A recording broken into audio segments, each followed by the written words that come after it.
Good morning, everyone. It is fight morning, and you've made it. We are here for UFC Sao Paulo, and we are eager and anticipating this event. The coffee has been flowing for multiple hours. The eyes have been on the prize, and unfortunately, a couple of fights have been knocked off of this card. My heart goes out to Vince Pichel, who is supposed to take on Ismael Bonfim, and we saw that, unfortunately, the scales, sometimes they do not lie, and now one of the Bonfim brothers will not be participating in today's main event of the evening. We have a heavyweight banger. I've put out multiple videos this week, and one of the talking points was that this may potentially be one of the shortest heavyweight bouts in UFC history, and the odds reflect this as we see now. Fight doesn't go the distance, hovering around minus 3,000 for that specific bout. Good morning, George. Good to see you here. Good morning, Ben, as well. Thank you for tuning in. I appreciate you. James, fight morning is indeed upon us, and let's get things kicked off. I know, by the way, you want to talk about fights potentially not hitting the scorecards. This is a situation where we have the voracious appetite of the Sao Paulo crowd. The folks in attendance will be clamoring for fight-ending finishes, and I believe that will likely happen in many of these bouts. Notorious Sao Paulo crowd, rowdy in nature, and I expect that to be on full display here. And you talk about the first fight of the evening where we have Fernandez coming in as the plus 164 underdog. He did not look great on the scales, I'll be honest. You watch him, he looked weathered, haggard, and he needs some semblance of a gas tank to keep up with Mark Diakese, who's going to come in looking to potentially ground Fernandez. We've seen the wrestling on display of Mark Diakese, but we're not 100% sure at this point. Is Mark Diakese trustworthy? That does come into question here because we've seen Mark Diakese come up short numerous times. Watch back the Michael Johnson fight. That was a situation where he dropped the ball big time. And Fernandez, very dangerous, long striker who also has some semblance of a ground game. And in Brazil, I think this fight has the potential to end inside the distance.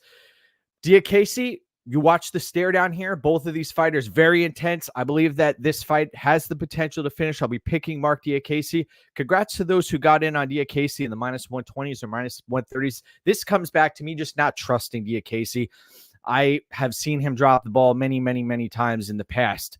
Good morning, Shady. Welcome aboard. Let's talk fight number 2. Eduarda Moura, who has a massive size advantage here, coming in against Montserrat Ruiz, who is sitting at as a plus 470 underdog. And you have Moura, who's sitting at minus 650. You know, Moura has experienced loss as an amateur. So I do count that into the equation at some point, because you have these undefeated fighters who've never tasted loss on any professional level. And Moura has been hobbled on the regional scene. Now, this is a young lady who, she's 29 years old, but she started her professional career in 2022. So things are just getting rolling here. And I know that she does have 7, I believe, first round finishes, and she does have a tendency to end fights before the final bell. I think that this is one of those fights where she will do that. She came in at 119 and a half pounds, which is a significant weight miss. And you look at the other side of the fight, Montserrat Ruiz came in at 114 and a half, I believe. So she came in under 115. So interesting spot. And she's coming at 113 in the past as well in this weight class. And Ruiz, is that head and arm throw going to be effective here? Not necessarily. I don't believe in that. I don't believe that's going to work against Moura here. And I'll be picking Moura to win and to win inside the distance. Now, let's see. We've got George says, Mark the Bone Crusher, who doesn't crush bones. Correct. He's not necessarily a finisher by trade, but he does have that kickboxing approach that has helped. The neck tattoo. Yes. Hey, what can you say about folks with neck tattoos? Hey, questionable decision-making. Hey, unless you're tattooing your betmma.tips tracked record on your neck. That's one thing that I would have a love for. In fact, I've been communicating with a tattoo artist about getting the tracked record on the neck here. we'll see how that plays out. So that's to be determined. Next up, let's talk Elvis Brenner taking on Kayan Krzyzewski. Krzyzewski coming in as the plus 185 underdog. You watched the fight back here, the fight footage of Kainan, and leaves some semblance of traits that are desirable. He does march forward. He is open to getting struck upon. Elvis Brenner, man, sloppy. But one thing I'll give him is the shooter box fighters. They will go for it. And Elvis Brenner, we saw against Guram Kutateladze, he was able to really put it on him towards the end of that fight. Got dropped at the end of the first round. Brenner, man, I don't necessarily trust him. I know he's 26 years old. He's got a great motor on him. We've seen him march forward in the face of adversity. Kanyan taking this fight on extremely short notice. This is a catch weight bout, also 165 pounds. I'm going to be picking Brenner here, but Krzyzewski, I've seen him go deep into fights, as I mentioned in previous breakdowns. I saw him go 4.5 rounds, finish a guy in the 5th round, Thierry. And also, he won this fight on the Contender Series as a minus 250 betting favorite. So Krzyzewski, legitimate fighter in his early 30s. He's got some skills, but I think that Brenner, this, by the way, was very icy stare down. I think that Brenner is his motor on short notice. The short notice fighter in Kainan is going to be tested here, and that motor of Brenner should be put to work early. The rev limiter is going to be tested. By the way, let's pause and have a sip of our delicious coffee this morning. Replenish the supply here. We've got a number of comments in the comment section here. D1 Diakasi, steamed. Yes. Neck tattoo, a form of self-damage. One may say that, right? I like that. I like that. I like where your head's at, Moyes. All right, now let's talk Rinat Fakhretdinov taking on Alexiu Zaleski dos Santos. Dos Santos coming in as a massive underdog here. Now, we must also acknowledge Dos Santos has a stable of fighters fighting out of the same fight camp on this card. We'll get into Vitor Petrino up next, and Jailton Almeida, etc. Dos Santos coming off of the victory where he was, it was a split decision, I believe, and Dos Santos went into Abu Dhabi, came out the other side victorious, looked better than he had in years, and was able to shuck off his opponent. I think he's going to have some difficulty here against the wrestling-heavy approach of Rinat Fakhretdinov. Remember, we saw Fakhretdinov lay the lumber on Kevin Lee, and Kevin Lee has gone out to pasture. I believe we've seen the last of Kevin Lee competing inside of an octagon. But Fakhretdinov, this is a litmus test. I know folks say that the Brian Battle fight was a litmus test. I think that Zaleski dos Santos in Brazil, he's one of these fighters who is we've seen him take out Sean Strickland at 170 pounds. He could potentially land something dramatic that gets the crowd on their feet here, but there's a short window of opportunity. And when we talk short windows of opportunity, think of Rodolfo Vieira against Petrosian. We'll talk about that fight in a few minutes also, where there's a limited window of opportunity where Zaleski dos Santos will be able to have his chance, because Fakhretdinov is he's not going to fuck off. He's going to go the distance. He was going to jump right into it, and he will bring it. No pun intended. We've got Vitor Petrino taking on Modestas Bukauskas. Now, by the way, the pick in the last fight was Fakhretdinov, and I believe that he has what it takes to get that done, and also to grind out Dos Santos. Could be a dangerous proposition too. So let's talk Vitor Petrino and Modestas Bukauskas. We have a fighter here in Petrino who I believe it's been sent out into the world that Petrino actually cuts more weight and is a larger fighter than Jailton Almeida, and he cuts down to 205 pounds. That's an incredible piece of information. I've heard that from multiple sources. And he is slow, he is lumbering, but he's a tank, Vitor Petrino, and he's going to come in looking to rip Modestas Bukauskas apart. And Bukauskas, yes, he's rattled off 4 consecutive wins, and he came back and rose like a phoenix after getting blown out of the water by Jimmy Crute, and then he lost a decision to Lord Michael, and then he had his leg kicked apart by Khalil Roundtree. And Bukauskas, he does have volume, he does have movement, he has no semblance of wrestling. And Petrino, this is a huge gap here. If Petrino is able to put Bukauskas down, he has the ability to advance position. Now, he could potentially get reversed, but we've also seen Petrino reverse positions against Anton Turkalj and the Prachnio fight. Prachnio was trying to hit him with everything he had, and Petrino was just standing there absorbing strikes. I like what I saw from the chin, but as far as the head movement, yes, that's an issue. The lack of head movement on Petrino's side. So cause for concern there. But Petrino, he has a path to victory via knockout. He has a path to victory via decision. We've seen him push deep into fights. I like seeing that when fighters, I know he's 9-0, right? But he's a fighter he's been tested and he's overcome adversity, and he could win by submission, by decision, by knockout. Bukauskas is going to have to fight a perfect game plan to come across the other side of this victorious.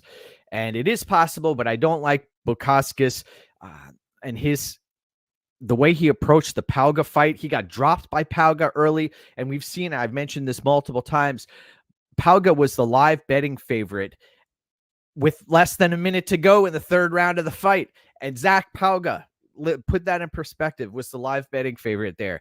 And Bukauskas, I know he beat Tyson Pedro, but you watch back that fight, and Pedro had nothing left after the 1st round. And we know that Tyson Pedro has yet to win a fight that goes past the 1st round. Put that in your cap. That is incredible. All right, so the pick is Vitor Petrino. Next up, we've got Rodolfo Vieira taking on Armen Petrosyan. Now, this is a situation where I mentioned previously there's a short window of opportunity for Rodolfo Vieira. He has to get the back and lock in a submission here against Petrosyan. If he doesn't, the longer this fight goes, Petrosyan's going to come alive. So if you're playing Vieira, I recommend trying something a little on for size, Rodolfo Vieira round 1. And if you are on Petrosyan, I recommend waiting until the end of the 1st round, or even past the 3-minute mark of the 1st round, because you watched the weigh-ins. Vieira looked horrific on the scales, and he looked drained beyond belief. He looks drained beyond belief just about every time he steps on the scales, but this time it was pretty rough. It looked pretty rough out there. Man, this is a tough fight to call. Both of these fighters have a decent shot at pulling this off. I'm going to be picking Rodolfo Vieira. I think that he does get the submission, but can't really trust Vieira after the 1st round. Cody Brundage dropped the ball. Cody Brundage was beating the brakes off of Vieira at points during that fight and wasn't able to wasn't able to pull it off. All right. So Vieira is going to be the pick. Let's see. Both trained in Sao Paulo. Doesn't go as the play. All right.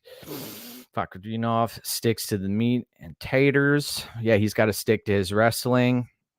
Okay. Let's see.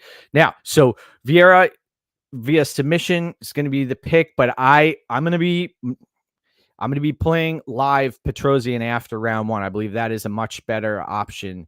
And I think you'll get a solid number on that. Now, let's talk Caio Borralho taking on Abus Magomedov. Interesting fight.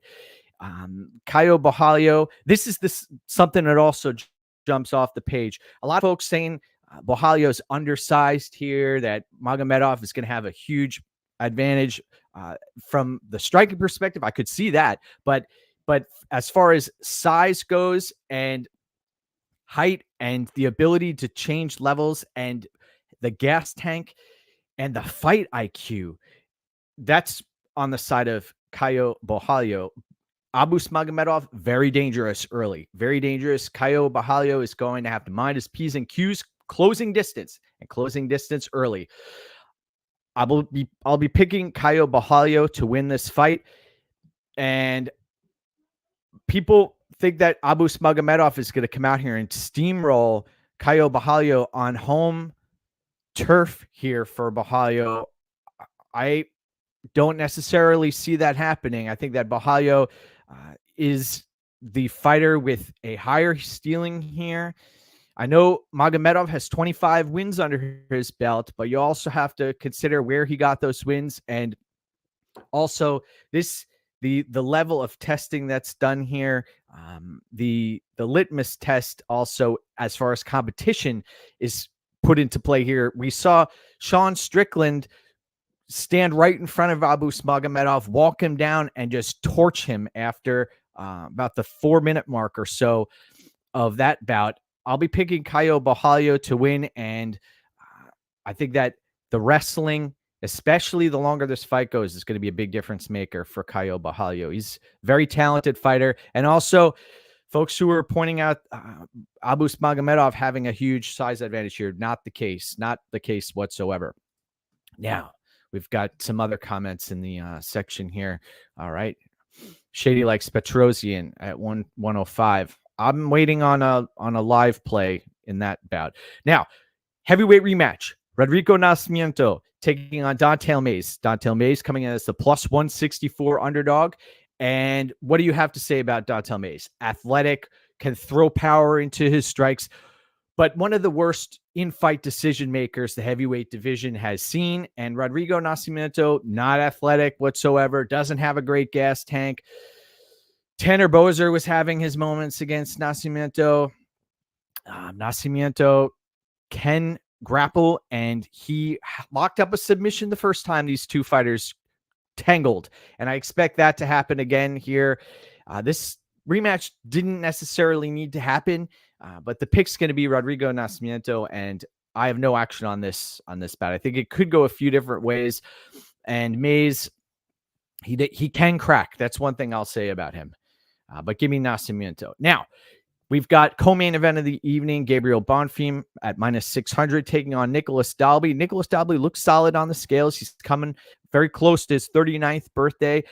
A lot of folks say that Doby hasn't been finished, but I presented you video evidence of Jesse Ronson dropping and then submitting Nicholas Doby. Granted, Ronson had some extra help from the pharmaceuticals in his system that evening, and Nicholas Doby's taking on a Gabriel Bonfim who, granted, hasn't been tested to the nth degree. Gabriel Bonfim, who's been a finisher by trade, who does have some stand-up. And you look back to the Trey Waters fight. Trey Waters caused him some problems. Gabriel Bonfim, when he's standing at range, he does seem to be extremely tentative at times, doesn't necessarily take punches well, doesn't move his head off the center line at that much. He will move his head backwards, though, and Nicholas Doby will be trying to close distance and crash the pocket to hurt Gabriel Bonfim. But when Doby closes the distance, this is a dangerous proposition, because Gabriel Bonfim has a dangerous guillotine, and he has the ability to use that guillotine to gain other advantageous positions here. And this fight's in Brazil. Gabriel Bonfim is going to be the pick, but I understand why folks see that there's value on Nicholas Doby. I know there's no certainties in this game, and I got in on Gabriel Bonfim at minus 325 back on, I believe, October 6th, and this line has shot out to minus 650 at some books. So the odds makers suggest that Bonfim is a heavy favorite here. Now, anybody could get clipped, anybody could get dropped, but the pick here is going to be Gabriel Bonfim. I think that he does lock up a submission here. And I know Doby hasn't been submitted on his professional record, but I presented that evidence about Jesse Ronson. Now, let's get ready to talk the main event of the evening. I think that there could potentially be some value on Doby at plus 450. The odds have sprung out very, very far here. And it is, I know that Doby is 2-0 in Brazil, but also look at who Doby has been fighting in Brazil too. That is the question of competition comes into play. Bonfim's only, I believe, 25 or 26 years of age, and the sky is the limit for that kid. Now let's talk main event of the evening, where we have Jailton Almeida taking on Derek Lewis. Derek Lewis plus 380 at the betting window, taking on Almeida, who's sitting at minus 500. I mentioned earlier in the broadcast that this fight is not supposed to go to a decision. Fight doesn't go the distance, sitting at minus 3,000 at one point. Wild scenes, as they say, as the youngsters say. Almeida could win this fight early via submission. That is going to be the pick. Almeida via submission, though he is going to have to close distance here. And that is, as I mentioned before, a dangerous proposition against a fighter who's been known to land that shovel uppercut punch. We've seen Cowboy Oliveira when he has fighters closing the distance. That shovel uppercut is a punch that Derek Lewis has been known to land. We saw it on Curtis Blades. We've seen it on many others. And we also saw most recently, folks were lining up to get on Marcos Rogerio de Lima. And Lewis came out very aggressive, stormed the pocket, and landed the flying knee that sent Marcos Rogerio de Lima to the canvas, and then pounced and found the finish there. Almeida, we've seen on the regional scene, he can get cracked. I've seen it happen. I have concerns about Almeida's ability to take punches at heavyweight. We haven't necessarily seen it. He's cut through opponents like a warm knife through butter. That's a Commando reference for those who are asking, with Arnold Schwarzenegger and Bennett. And, let's see. Oh, wow. You bet fight doesn't go the distance at minus 10,000 is a good bet. Oh, I think that the value has been sneaked out of that line. I'm not touching that line. I think that if they presented us with an under 2.5 or an under 3.5 at minus 250 or minus 300, then yes, I would have played something like that. But this is obscene what they have the line set at right now. So the pick's going to be Jailton Almeida to win inside the distance. And hey, you know what? You grapevine Derek Lewis. I know it sounds easier said than done, but you have him grapevined, and you could TKO him with punches that are raining down on him. Man, I'm going to be picking Almeida to win inside the distance. I know folks have traditionally gone out of their way to play Almeida by TKO because it seems like it's better value than the submission prop, but we've also seen Almeida stick to his bread and butter. So the pick's going to be Almeida inside the distance. Get to the chop. Yes, one of my favorite all-time films. That's Predator, I believe. So have a wonderful fight day. It is fight morning. This is what we live for. We are here ready to rock and roll. Thank you for tuning in. I'm glad that you are here to soak in this show and have a festive rest of your evening. Go get what's yours, my brothers. Let's do this.